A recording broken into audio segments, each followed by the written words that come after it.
Hello everybody and welcome to another Stellaris video. Today we're going to be playing a fun build that power spikes very hard between years 30 to 50 and is overall relatively easy to play. Also, if you like playing Void Dwellers or going generally wide, this might be the build for you. And what we're going to do is we're going to be exploiting Fortune, Enterprise, and Corporate Death Cult, so two Unity-based civics, to rush Unity as fast as possible, ascend into Mutation, and then go ahead and play the game from there on. As you can see, our traits are catered very heavily to Unity as well, with both chromologs and traditional, two traits to balance it out. You can swap these out for repugnant, unruly, or anything you want, and you could swap egg laying out for something like the minus 10% consumer goods trait if that is what you so desire. However, chromologs and traditional are the kind of core here that is super important to have. We're going to be playing on a random world, but Sol could often be considered better for Void Dwellers, but we're just going to be using a random system to mix things up. And let's go ahead and get started. So, what makes this build so good, in my opinion, is the fact that one of the main drawbacks of other builds these days is it legitimately is so expensive to build building districts in terms of time that other builds kind of run out of building slots, where Void Dwellers build districts at least 50% faster per job compared to other builds, allowing you to really take advantage of maximizing your pops out and that kind of thing quite early on into the game. With that in mind, you're going to see how fast we're going to be able to ramp up our Unity production compared to some other builds. It is genuinely somewhat insane. It is very, very awesome. And essentially what we're going to do is we're just going to bulk sell off our resources. So whatever we don't need, consumer goods, goodbye, energy, goodbye, food, goodbye, just to buy minerals, enough to buy our first district. We just don't want to sell our alloys because we basically want to have every alloy we can get in order to save up for things later on. So let's sell off literally all our resources here, and as they continue to come in, we're going to continue to buy more and more minerals just until we can build our first district here. So let's see if we can get that very soon. And yeah, was it 900 or 1,000 minerals? I forget how much these districts cost. They cost 1,000 minerals, right? So we're going to need 100 more minerals. Let's sell 200 more energy. That should give us just enough. And we immediately want to swap our mixed industry into a spiritualist enclave, and then eventually our archive into an enclave as well, or into a spiritualist enclave as well. As basically the core of this build is these very cool corpse blocker jobs, and if we take a look at them, they produce an insane amount of trade. Look at that. 25 trade, 26 unity, 5 society. A very, very powerful job. And that can be boosted even further when you activate the Sacrifice Togetherness Edict. Let's go ahead and activate that. And the Veneration of Saints. So this is going to give +3 to each of the corpse blockers, and this is going to give +20%. And when you combine these factors, let's restart time here and click Alt. Per 100 pops, let's just click something here. We are now making 21 unity and 10 trade per 100 pops. I believe this has got to be one of the most efficient Unity jobs that exists in all of Stellaris, and you can even use it to sustain your own consumer goods through adaptive economic policies as soon as we get access to that. Let's also just do some microing of our pops in general and take a look if we have any good leaders here. We do get a trade focus leader, which is nice, trade from jobs, and we also get a blank slate level 2 leader, so we're going to go ahead and hire them and just kind of see what we RNG here. This is pretty bad, so we're going to go ahead and go with the other leader, and we can also just go ahead and go to our leaders and fire the other ones. Where's the leaders tab? Let's go over here. Don't need them, and we also don't need them. Wait, did I accidentally fire the wrong one? Nope, I didn't. Okay, yeah. We just need the trade focus leader here. That is the main kind of idea. We can put them as a Minister of State and even get the nice politician trait as well. So, yeah. Now that, the Spiritualist Enclave has not finished yet, but once it does, we're going to really start to ramp up and just see the ridiculous amount of production we're going to get. One thing I'm going to do also is I'm going to build another science ship just for the early game, so I can scan systems a little faster so I don't have to micro it, because I don't like microing my systems. We won't have enough alloys to build our second habitat for quite some time, and because of that, we don't need to make sure we're scanning the most important systems right away. However, it would be nice to have them ready for when I have enough alloys to finally start building the first habitat here. Now, if I'm being completely honest, I don't have the early game build path completely optimized yet. I'm not sure when I should start building alloy foundries on my capital to start to help with that production. So instead, we have kind of a go with the flow, kind of a see what you're feeling type of build path here. We're just going to alternate between spiritualist enclaves and habitation districts and alloy foundries kind of as we feel the need, as the two resources we're going to be focusing on are unity and then having kind of just enough alloys. We don't really want to overproduce alloys, but we do want to be decently efficient at getting our first couple habitats started. We're going to want to have at least like 6 habitats for year 30, for example.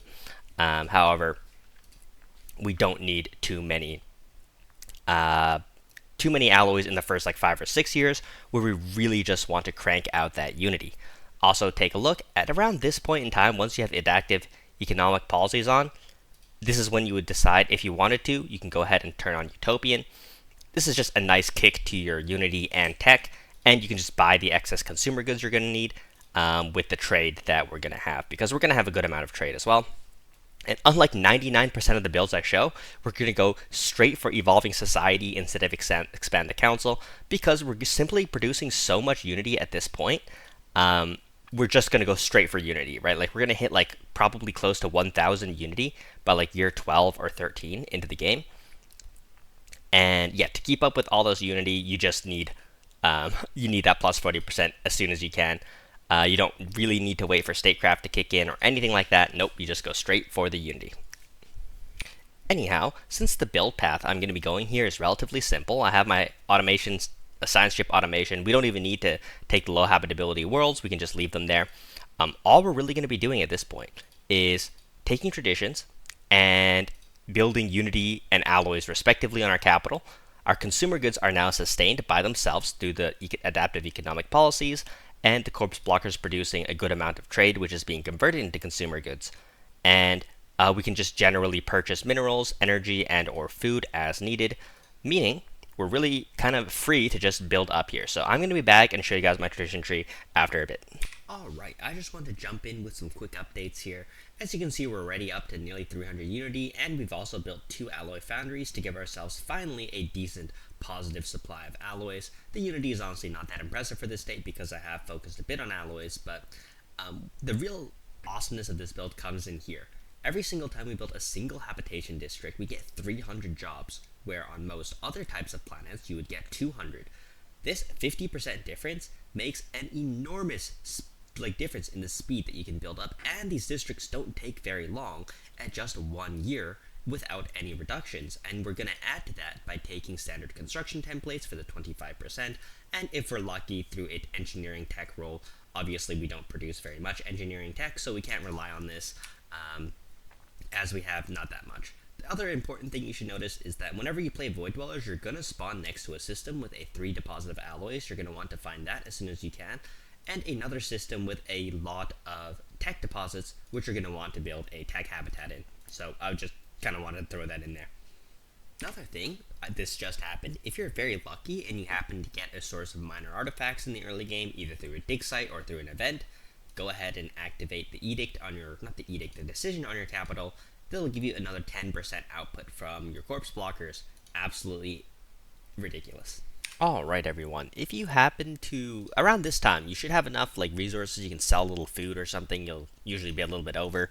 You can go ahead and start your first habitat. I'm going to start it over here over a mineral planet so that when we do ascend and want to rush out as many buildings as possible, we're going to have enough alloys.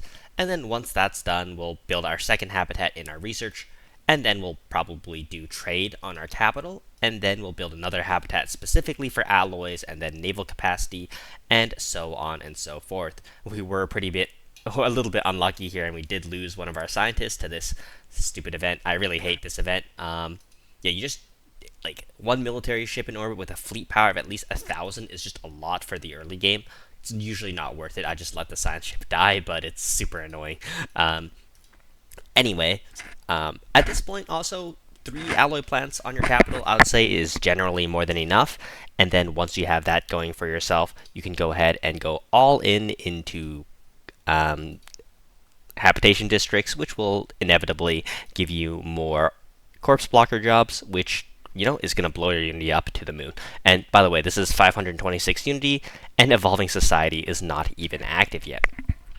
Since we're producing such a good amount of Unity, we can go ahead and activate this early. And remember, when you do that, to turn on Education Campaign. And I would only recommend doing this if you have Statecraft, because it'll also level up your leaders a bit, which can help you out in the long run. And we can finally expand the council. Another quick tip advice is if you happen to see any biology texts that relate to pop growth speed especially, go ahead and take them, as they're going to help you get closer to getting the correct text you need to ascend faster. The continuation of this is not gene clinics, but it's, what is it called? Yes, I had to look it up because I'm silly. Genome mapping. It unlocks genome mapping, and that is definitely a tech that you're really going to want. And on top of that, right, or gene tailoring, my bad. Not genome mapping is, of course, the 10% pop growth speed. Gene tailoring is a tier 2 tech that's unlocked by that. We definitely want that. Oh, it's actually tier 3, my apologies. And also, getting the medical building upgrades are also really nice. Those are also under biology, so yeah, just go ahead and focus on those. Also, as you may have noticed, I'm only at 450 Unity right now. Yeah, don't be me. Remember to reactivate your edict every time it goes down, and then you won't be having any Unity problems at all. What are we at now? 919 Unity at year 11. Truly a ridiculous number, and we're only going to continue to go higher from here, and we don't even have our habitat upgrade either. So, yeah, this is the lowest amount of Unity we're going to have until the agenda ends, and then after that we can swap off Unity and start to focus on other resources that we're going to get once we're fully ascended. So, also, I'd also be very cautious around randomly expanding your empire. Unless you have a really important choke point or something like that, don't randomly build out, because as you can see, we don't really have enough influence. You really want a habitat in every single one of the systems that you take, so expand with purpose, and yeah, be very careful. And just like that, at just past year 12, or like just around year 11, you should get the situation. So we're going to start with mutation. And we're going to do something that we don't normally do. So we're just going to take mutation ascension. It's actually very good. We're going to take cloning. Oh, I should have taken cloning. Did I accidentally take mutation? What did I accidentally take? Oh god. I'm going to go back a year just to make sure I took the right perk. Alright, I have loaded a save from 1 year ago. Let me just make sure I do the right thing on my own video. So, yeah, we're going to want to start with cloning, not mutation.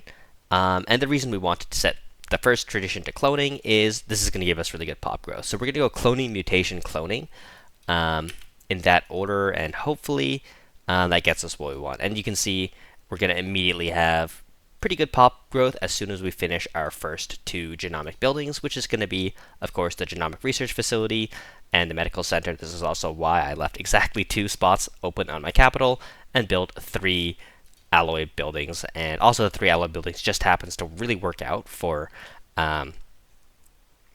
building your extra habitats and stuff on time. Another tip for your habitats, if you're scared of being invaded and having your science ships moving, or like losing your habitat to an asteroid or something like that, a quick thing you could do is you can actually put your building ships to passive, and then when they're in passive mode, they won't take any evasive actions, and they will die, but if they're going to die, you would have got your habitat cancelled. And I think you'd rather have your habitat not cancelled than potentially lose 100 alloys, and this looks like a great system to make into an alloy world. And yeah, it has a neighboring system with a planet as well, which is nice because I took consecrated worlds. You really don't need to take consecrated worlds. This is really overkill, but I thought it'd be kind of funny. And I have a lot of planets under my empire that I'm going to eventually consecrate, so why not have some extra unity for the whole game, right? It doesn't hurt. Especially once we go out of using the corpse bloggers, right? Because we're going to eventually want to transition to regular trader jobs, as regular trader jobs are just that much more efficient than corpse blockers for making trade. And we don't need the extra unity that they produce. Yeah, well, like once we have that, we're not going to use the corpse blockers anymore, and then we won't have as much unity. So, any extra unity would be a major help. Also, as you have noticed, we're definitely running low on pops now, which is why I think it's very important to take cloning as your first ascension in this compared to a normal build. So, yeah, with that in mind, as you can see, we're doing really, really well on other aspects, right? Like, we have our first colony coming up soon, and we'll have our second one in this system as soon as this is finished. So, yeah. Also, on our capital, at this point, we can completely stop focusing on Unity, and we can start focusing on things like engineering, right? We're going to need a good source of engineering to finish the habitat tech, and this also works out because it about happens to be when we're going to finish our first engineering research. Yes, we have not finished a single one yet. And the materials workshop will, of course, make our engineering tech more efficient, which is nice as well. Oh, my bad. I misspoke. We actually have finished. This is the second engineering tech, so yeah, definitely not crazy amount of research so far. During your biomorphosis situation, remember to take the gene tailoring technology as soon as it comes up around this stage. Otherwise, you will be blocked from continuing until you finish that tech. And thanks to your genomic researchers and your fortune tellers, you should have at least a decent amount of society to get you through that. In the meantime, as soon as you get a useless engineering tech roll, then you would take habitat expansion. Before you get a useless tech roll, just keep taking the useful tech rolls. That's kind of the way I like to do things, at least. And getting the automation building will definitely be nice as well to kind of augment our pop growth before we can get enough pops to fill up all our habitats, which will happen soon after that. As you can see, we're already up to 11 pop growth and 7 respectively on our 2 planets, and this is only going to increase as the game goes on until the point where pops just become completely meaningless, probably at like year 40 or 50. So yeah. Also, as you approach 80,000 Unity, 80,000 Unity is about the number you need to basically guarantee, no matter what you've done to your empire size, finish the entire biomorphosis tradition tree instantly in one go, or mutation, in this case specifically. So at that point, you're going to want to keep swapping more and more districts to tech. And then also, when you're getting really low on consumer goods, you're going to want to swap one of your consumer goods districts into a consumer nexus. And if you're desperate, consider turning off Utopian Abundance. We'll do that if we either get lower. Also, you can cash in your trade at this point. You still have quite a bit built up in most cases, right? So that's also an option. And also, at this point, you might be running low on food, so you might need to build another hydroponics farm or food processing facility or something like that. Or of course, you always have the option of simply buying some more food. Right now, the trade situation doesn't look good, but that's because corpse blockers ultimately aren't as good of traders as real traders, so it'll get better as soon as that's done. And yeah, as you can see, we're starting to fill out basic districts here as well, and these are going to help out with our basic resources, which are a bit of a struggle right now, as you can see. If you want, you can use your alloys to help out with your basic resource situation, or you can save them for year 30, where you would want a good amount of shipyards. And you can see we messed up here. We should not have deprioritized all our enforcers, as getting a crime event is definitely not ideal. Let's just launch the anti-crime campaign and try to get that to go away before this spirals into potentially something worse. Also, I ran out of consumer goods without noticing, so yeah, let's go ahead and turn off our good old Utopian Abundance here back to decent conditions for my pops. Unlucky. Yeah, a little bit of a consumer good issue here. This is why taking a negative 10% consumer goods usage job or trade is very good, and it's probably better than what I took in egg laying. But I thought egg laying was funny because I rarely get to take it, so I decided to take it. So sometimes you got to make bad choices because they're more enjoyable. Is this my, let's see, this is my chief executive officer, so we'll start to get some advisors. That will boost up our trade a little bit, which should help with our overall situation. Oh, we also entered the negative cycle. That probably didn't help anything. Minus 13% resources from jobs is a relatively unlucky pull from the cycle. These are a lot of negative effects that kind of all stack onto each other. Once you get automation buildings, especially around now, you want to start spamming them everywhere, especially since you have some spare credits. And do keep in mind when you automate specialists, right, you'll also get some workers, which helps a lot, right? And then this is gonna really blow up our economy quite a bit. Also, keep in mind you don't need to go double commercial nexus. It's a bit overkill. However, since I'm not playing in a competitive multiplayer game, what you'd normally do is you do one commercial nexus and one alloy nexus district. We're just going to go double commercial here and try to giga scale technology by going for a really greedy tech habitat and then not doing any alloys until our 4th habitat here. This is not viable at all in multiplayer. You need to run at least one alloy district on your capital and have the other one with commercial. As you can see, we don't really need these commercial goods anymore. They're not really like in short supply. One thing I've completely forgotten to do for the entire early game is go to militarized economy. I should have been in militarized economy the entire game. So yeah, do keep that in mind. This was a bit of a mistake. I just completely forgot about it. I'm not gonna lie. However, on the bright side, we can go ahead and start turning on our subsidies now as we get them as well, and try to recover this really, really bad economy. Only 200 tech at year 20 is definitely not good. I'm supposed to be like 400 by now. But yeah, these automation buildings should help quite a bit. And then getting this planet online. Well, yeah, we can definitely borrow some pops off here for now, because once that automation building comes online, our resources are suddenly going to look really good. So another thing is, now that we're at year 20, we can actually reform our government. So let's go ahead and pause time for a second and get this done. So at this point, we can kind of drop corporate. We don't need it anymore. We were there only for the ridiculous corpse blocker job, and now we can go ahead and go for something like merchant guilds, as this is going to give us an absolutely ridiculous source of trade. Like, that single trade district would more than cover our entire empire with merchant guilds and a director of trade active. I don't really know what to go here. I guess Minister of Defense and Medium Chief is still slightly better than State Minister of State, so we're going to go ahead and go that. I really wish it reduced negative effects, because yeah, these negative effects really suck. So yeah, anyways, yeah, we don't have that edict anymore, which is fine. And yeah, at this point, ooh, these are some decent options. Stability per soldier jobs or society tech. Probably society tech. Yeah, at this point, we can just start to build up our districts. I guess we could build up more tech as well. But yeah, plus 250 trade now, more than enough to buy out any amount of basic resources you need, plus 114 consumer goods. That's obviously more consumer goods than most builds could possibly use. So yeah, at this point, we're kind of home free to do what we need to do. I think we're gonna go for a solar farming bay here, as ooh, no, actually we have enough food. We can just use the 2-size solar farming bay on our capital for now, I guess, and then focus on other things there. Right, yeah, we could get like a food processing facility here, go for energy on that other planet. And then, yeah, this planet will be fully dedicated to tech. Although, yeah, we still need to move some more pops over there before that planet really starts to do well. We can move some pops from this planet as well. And, yeah, get the pop growth speed going. Only 6 pop growth speed here, only 7. There's no way that just happened. Anyhow, yeah, let's continue on. Alright, here at year 24, we are finally ready to take mutation, which is very awesome. We should have enough unity to finish the tech tree, or the tradition tree, I mean, instantly, and probably a little bit to spare even.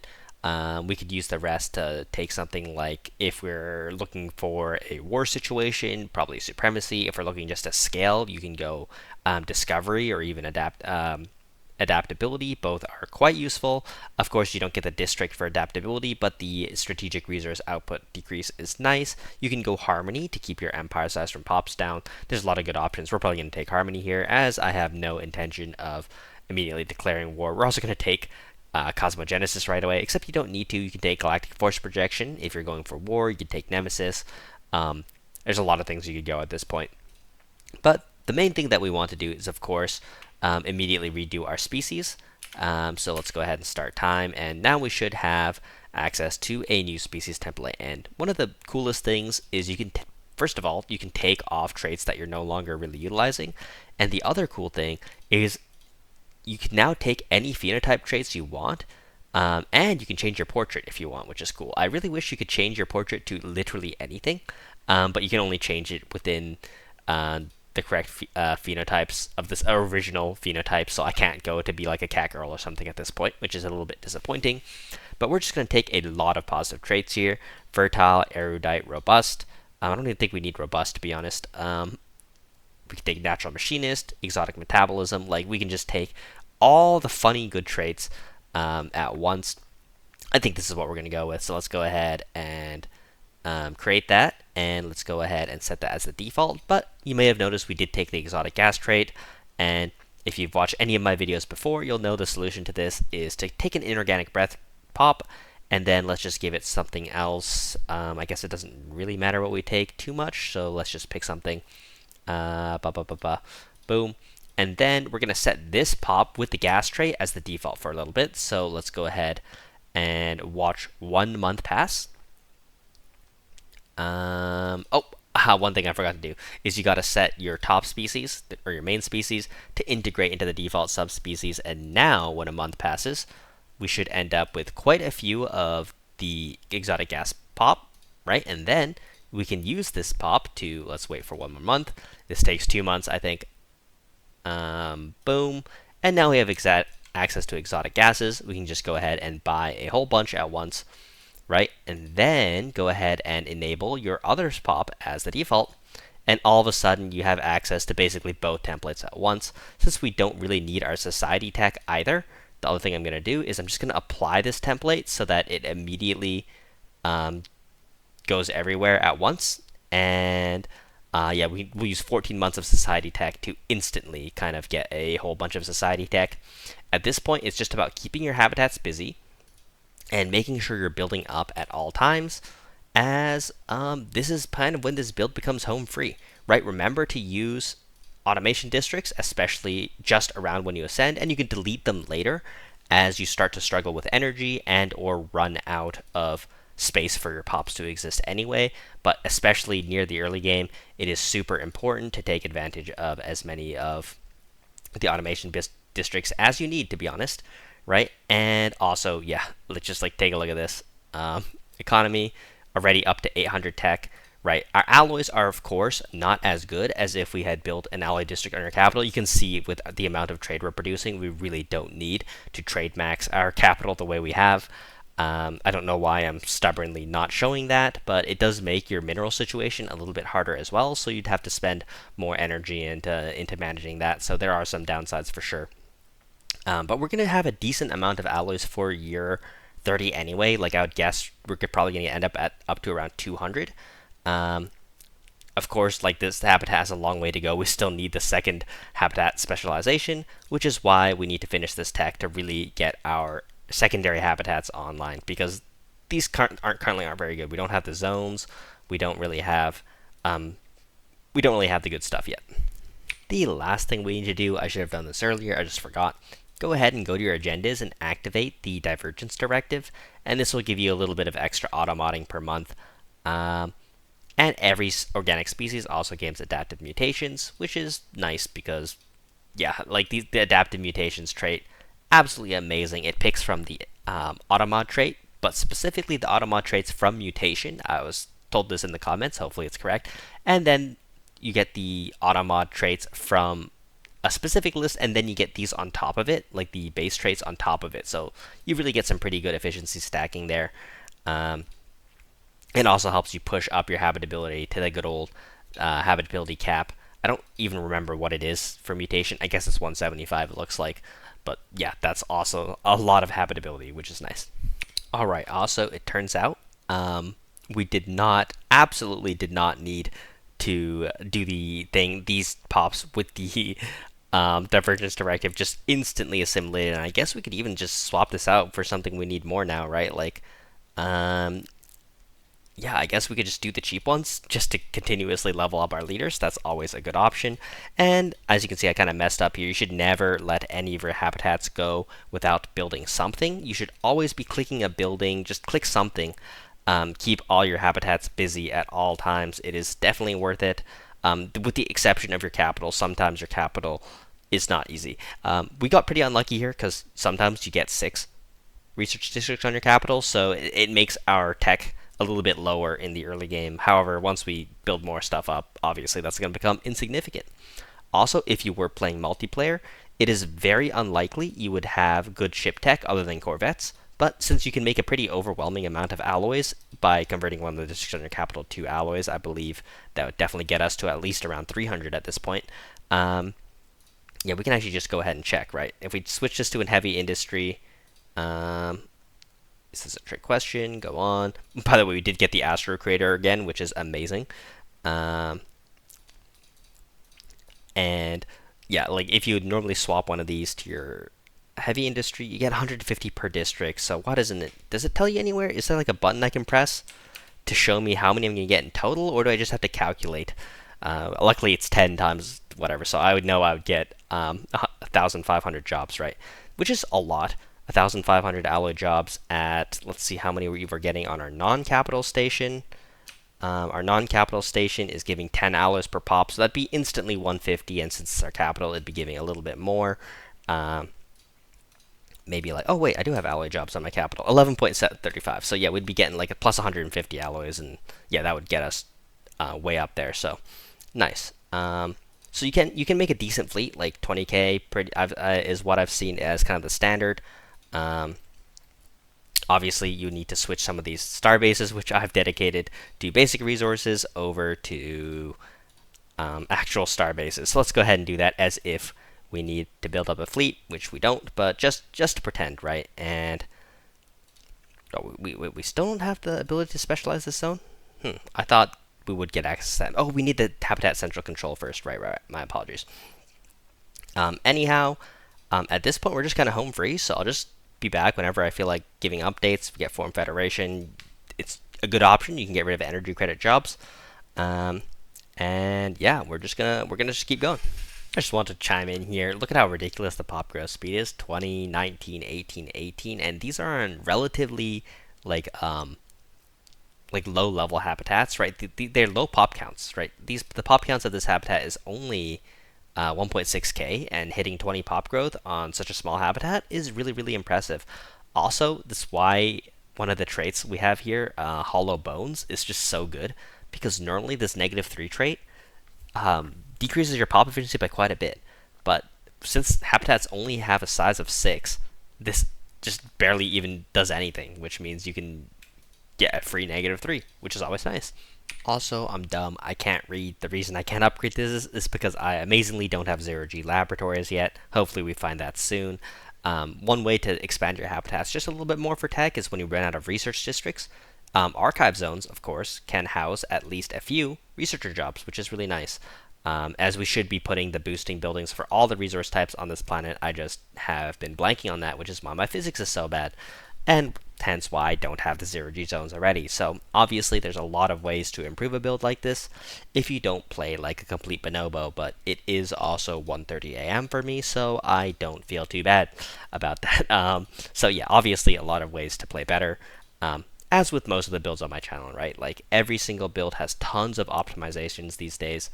And good players are going to find ways to make most builds work, but obviously they do even better when you play optimally. So yeah, just let it be known that this is an inoptimally played version of this build, so you can only imagine how strong an optimally played version would be. Very, very awesome, probably. Alright everyone, once you end up with your next civic pick, this is when we're really going to start to have a lot more fun, is we're going to take Reanimators. And once we take Reanimators, it gets really, really easy to militarize as well, because now we also have a new source of unity without needing a trade fed. Of course, I'd say this build is probably even better with a trade fed if you can get one, but this is pretty resilient because normally when you don't have a trade fed, you really lack a source of unity as you go later into the game. However, we don't really need one because we can use Reanimators and the Master Necromancer instead. The Master Necromancer is, of course, going to give us unity per Necromancer job, and we're going to be making a whole bunch of Necromancer jobs already. As you can see, we have a Fortress Capital station already. We're going to go ahead and put a Dread Encampment on them, and any kind of future habitats we make will probably be dedicated to Naval Cap and or alloys. I probably want to eventually make an Ecumenopolis as well. I'm kind of curious. Can you remove the Void Dweller trait? No, you can't, even with the habitability and modification. So unfortunately, you can't ever get the Void Dweller trait off your pops. So if you want to really make an Ecumenopolis, it's probably best to find a pop species that is not a Void Dweller and get a migration treaty. Unfortunately, we can't quite get that with the AI here.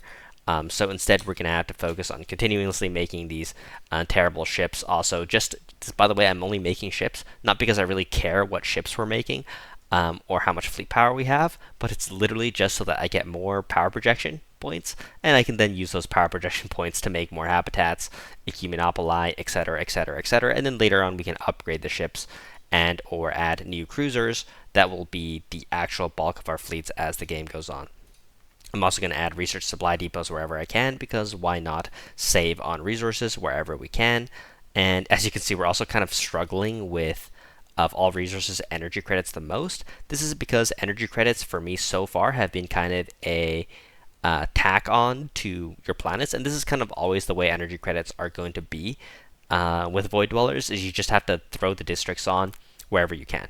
Because do keep in mind, there's no support districts, which is a downside when you're playing on habitats. However, every single habitat is basically a small Ecumenopolis right off of that, because you get access to special districts that you don't normally get, like research zones, and they build up really, really fast per job. Like, they build up per job about the same speed as, well, Ecumenopolises, so it's very, very nice. Also, do we want the upgraded habitat control system at this point? Yeah, probably. It's a bit of an expensive tech, but we might as well get it through at this point. And yeah, as you can see, we're even lacking pops on some of these planets, which is a bit of a surprise. Bit of a unexpected surprise, to be honest.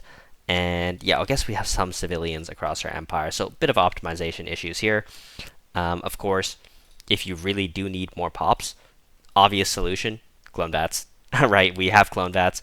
They don't make that many. Right, plus 1.5 monthly organic pop growth modifier is not a lot. However, if you're going to be having empty jobs, you might as well do this, right? Like, as I guarantee you, an empty job is not as useful as a clone. So yeah. Anyhow, yeah, don't go too negative on energy as I'm doing now. If you have a trade fed, of course, this won't be a problem. But since we don't, we will have to continuously build up energy credit jobs. I have to say, this build does scale a little better than I thought. At just year 38, we're at 2.3k tech, which is not bad at all. This is somewhat competitive with Overtuned.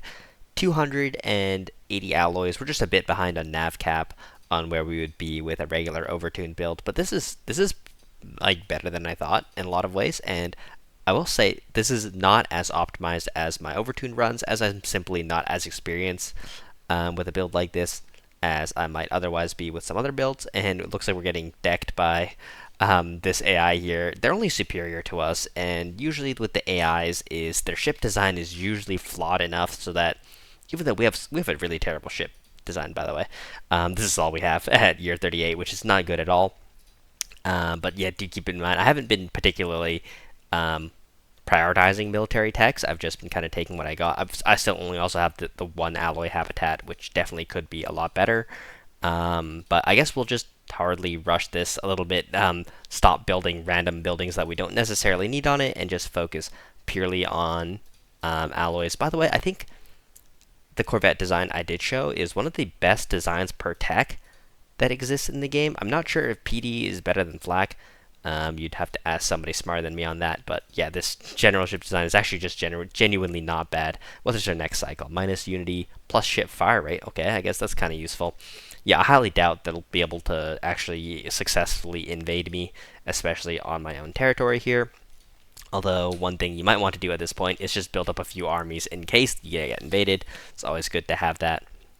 Another funny feeling, at least for me, is oh yeah, first we have a second alloy habitat online here, so first thing we're going to do is just find some civilians across our empire to move over here, right, to just fill up the pop creation jobs. And once the pop creation jobs are filled, then it supplies itself pretty decently, but of course, since we're specifically lacking alloys, and I specifically want more alloys, let's go ahead and just find a couple civilians here and there. Let's micro this just a little bit. To get it online a little bit faster, and yeah, get some more alloys. Yeah,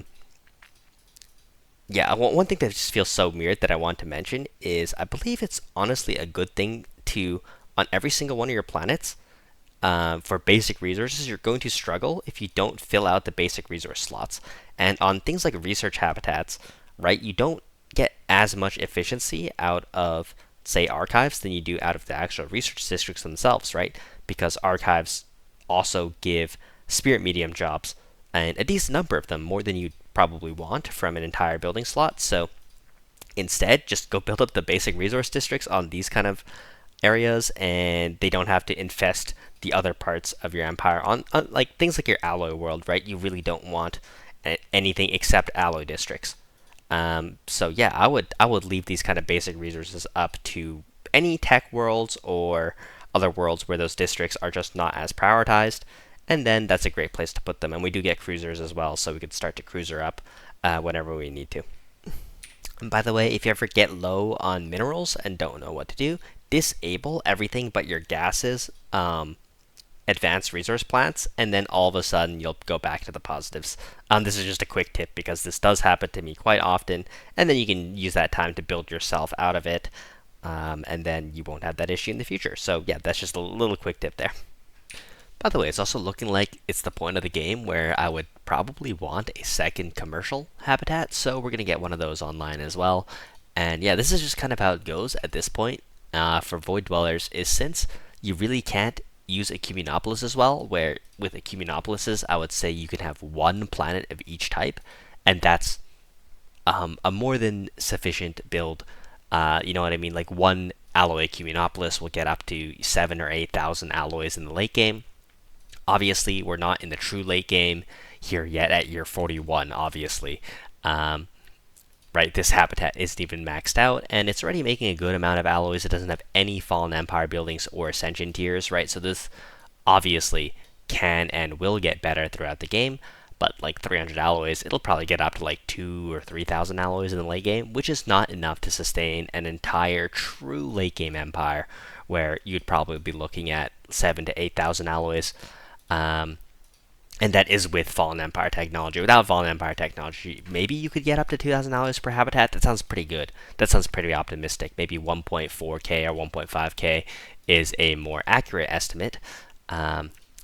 So yeah, don't push yourself too hard. You do have to go a little bit wider, right? Like I'm still struggling to remember to just plop a new habitat down every single time we have enough influence for it, and we're obviously running out of space very soon because we did get boxed in a little bit by the AIs, who are much more aggressive expanders than myself, but we have some space over here that we can easily move into. Even with our pretty mediocre 30k fleet right now, we wouldn't have any struggles against pirates and that kind of thing.